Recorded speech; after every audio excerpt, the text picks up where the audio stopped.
Tonight, I want to talk about change and transition. And of course, change, that's what we want everybody else to do, isn't it? You know, we don't want to do it, but we want everybody else to change so that our life will be different. And yet, of course, you know, any changes that we're going to do at all have to come from within ourselves. They absolutely must. And change to me means that you change from a feeling of separation and isolation and loneliness and anger and fear and pain and into a state of peacefulness, wonderful peacefulness, where you can relax and really enjoy life as it comes to you, knowing that everything will be all right. You know, I run into that premise that life is wonderful and that everything is perfect in my world, and I move into my greater good always. And that way it doesn't really matter to me which direction my life takes, because I know it's going to be wonderful, so I can enjoy all sorts of things. You know, Gerald Jampolsky says that love is letting go of fear, and there is either fear or there's love.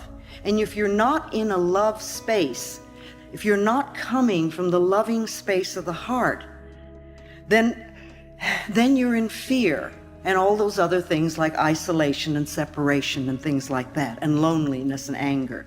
They're all part of the fear syndrome. And that's really what we want to change from. We want to move from fear into love, and to make that as more or less a permanent state for us. You know, even the planet itself these days is very much in this period of change and transition. We see it all around us. We're going from an old order into a new order. And some people say it began with the Aquarian age, and at least the astrologers like to describe it that way. But you know, to me, astrology and numerology and palmistries and all those other various methodologies are just ways of describing life. They explain life in a slightly different way, and people use different language to do this.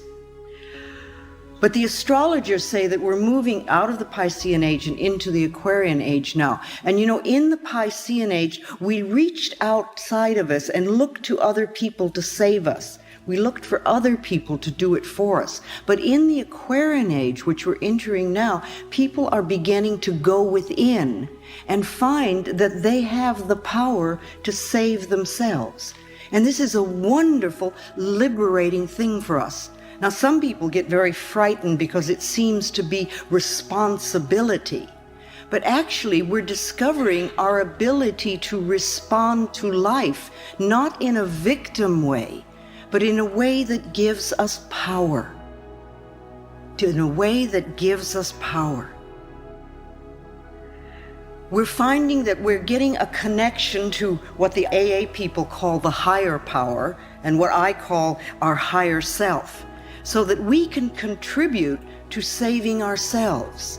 And it's a wonderful feeling when you don't really have to be dependent on an outside person, but to know that you have within you tremendous abilities to make positive changes in your life. You see, if we're victims, then we feel isolated, we feel in pain and fear, and we're always looking for someone else to do it for us.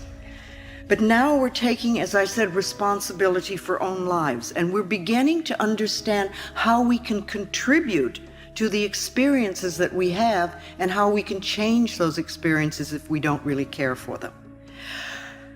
And of course, you know, from the moment you decide to make a change until you get your demonstration, as we call it, or when you get what you want, we have this transitional period. And that's when we're moving between the old order and the new order. It's a time of releasing old beliefs and old habits, and of learning and practicing and then living the things that we're working on. The new beliefs or the new feelings or the new methods or the new behaviors. And while you're getting those in place so that they are a natural part of your life, you're going to have a lot of vacillating in that period between the old and the new. And you go back and forth between what was and what you would like to be or what you would like to have.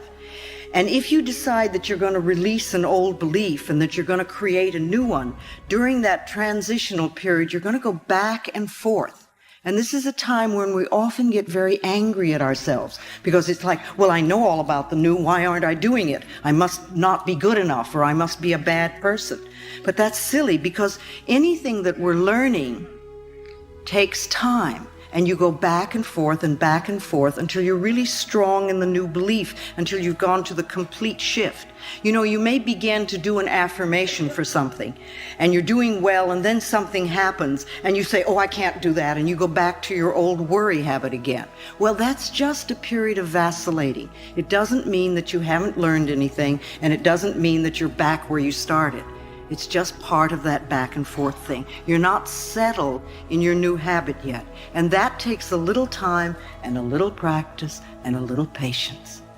And you want to be patient with yourself. Be patient with yourself. You know, you want to build yourself up instead of beating yourself up. There's a tremendously different image if you just think of it. Do your thoughts build you up, or do they beat you up? When you beat yourself up, you know, that's not being very loving to yourself.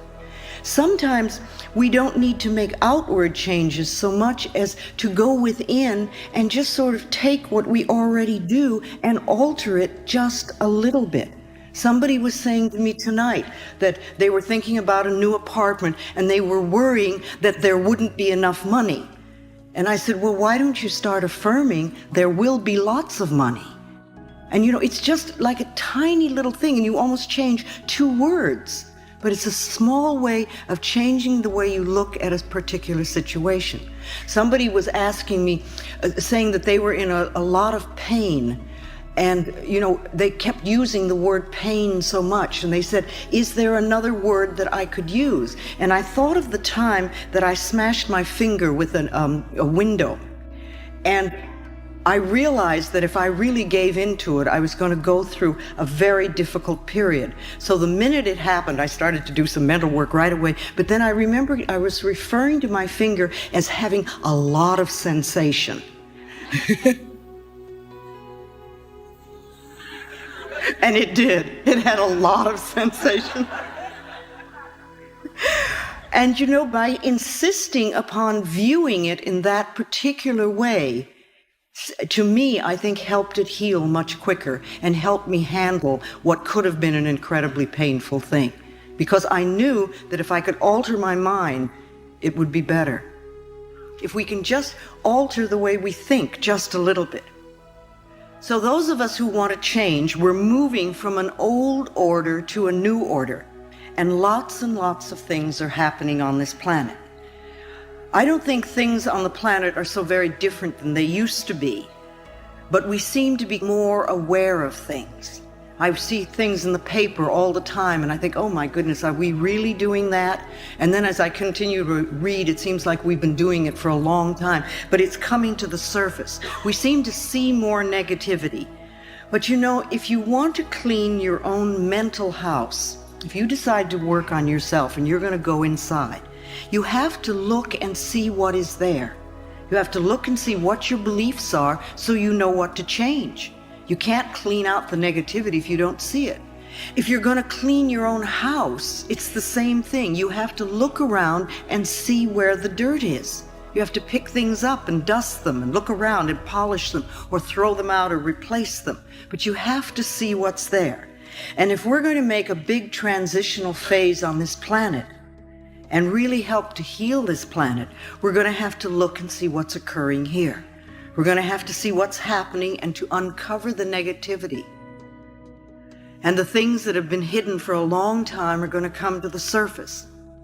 And I think that part of this transitional phase that we're going through, I think part of the catalyst for this is this crisis called AIDS. You know, I really want to help create a world where it's safe for us to love each other. That's all, just to love each other. A world where we can be loved and accepted exactly as we are. That's what you wanted when you were a little child. When you were little, you wanted to be loved just as you were, even if you were too skinny or too heavy, or if you weren't smart enough, or you weren't like the person across the street, Or maybe you were scared, but you still wanted to be loved. And it's the same thing we're all looking for now. Only we're not going to get this love and acceptance from other people unless we can give it to ourselves. When we feel good enough to be loved, then others will love and accept us too. It's really that simple. I think that we come to this planet to learn and to practice unconditional love. And it's not always an easy thing to do, but I think that's what we've come here for. To have unconditional love, first of all, for ourselves, no matter what they said or what they did to us in the past. And also to give that same unconditional love to other people, to just allow them to be who they are, and to get rid of this them and us, because it's not them and us, it's all us. And we need to know that. And if we're going to heal this planet, we have to know it's all us. And there are no groups that are expendable, and there are no groups that are less than. There may be many people who are in so much pain that they're being harmful to other people. But you know, if we can understand that acts of violence come from a person who was a traumatized child. Now, this is not to condone people who do violent things, but to understand that if we want to change them, if you want people to become loving and peaceful, then you have to teach them to come from a loving space of the heart. And you're not going to teach them that if you don't know how to do it yourself. You don't create wars and kill people. You don't beat people. You don't throw people into prisons or torture them or do things like that. You teach them to forgive and to love themselves, so they'll never do those violent things again. Because you realize that people who love themselves cannot hurt themselves, and they cannot hurt another person. And to me, that's the answer to world peace and harmony and all sorts of wonderful things. So to help as many people as possible learn to love who they are, it's very simple. That's my work in this world, is to help people love themselves, to love ourselves so that we can get to this new order of what I see as unconditional love and peace and plenty for everyone. And I know that it's possible if we can just get the nonsense out of the way. I believe that when we leave the planet, the only thing we take with us is our capacity to love. We take our capacity to love with us, and that's all. We don't take our relationships. We don't take our automobiles or our bank accounts or our jobs. We take our capacity to love. And we have many, many opportunities to open our hearts on a much deeper level than we have. To me, love is the answer. I really believe that love is the answer. It's powerful. It helps us. It helps other people. How do you give love to the world? What are you doing to create your own inner harmony? What do you do on a daily basis to make yourself feel good inside? Or do you just sit and bitch about what you don't have? Well, it's one way of handling it, but it doesn't change the situation. You know, you're not going to do it by being mad at yourself or being mad at other people. And you're not going to do it by blaming people. And you're not going to do it by being a victim. So what is it you do? How do you express unconditional love in your life? Even a little bit. Is there a small area of your life where you're willing to give unconditional love? How are you experiencing peace within you and around you? And if you're not doing it now, are you willing to begin? Are you willing to start creating inner harmony and peace? Another question to ask yourself is, do you really want to change? Do you want to change? Or do you want to just sit there and complain about what you don't have? Or do you want to be a person who really has and creates a much more wonderful life than you have now? And if you're willing to change, you can. If you're willing to do the work involved, which means changing the way you're thinking, then you can change your life for the better. People come up to me a lot and say, "Oh, Louise, you've changed my life." Well, I don't change anybody's life. I don't do that. I'm not a healer. I don't heal anybody. I don't change anybody. I don't have that kind of power. Only you can change yourself. And only you can clean out the pain within you. I can't do that for you. I can stand up here all evening and say wonderful things and give lots of good advice, but you're the only thinker in your mind. And you're going to make the decision of what you want to do with the information that you're being given. I have no power over you. You have the power, and you need to know that. We think so often that we are helpless, but we're not helpless because we have our minds. We have our minds. And you shape and mold your life from moment to moment by your thoughts and your beliefs and your attitudes. And you also want to know that you really are important to this world. You might say, "Well, I really don't do anything." But you are. Just the fact that you're alive is important, and your life has meaning. It really does. And you can contribute to the peace and the harmony of this planet just by using your mind.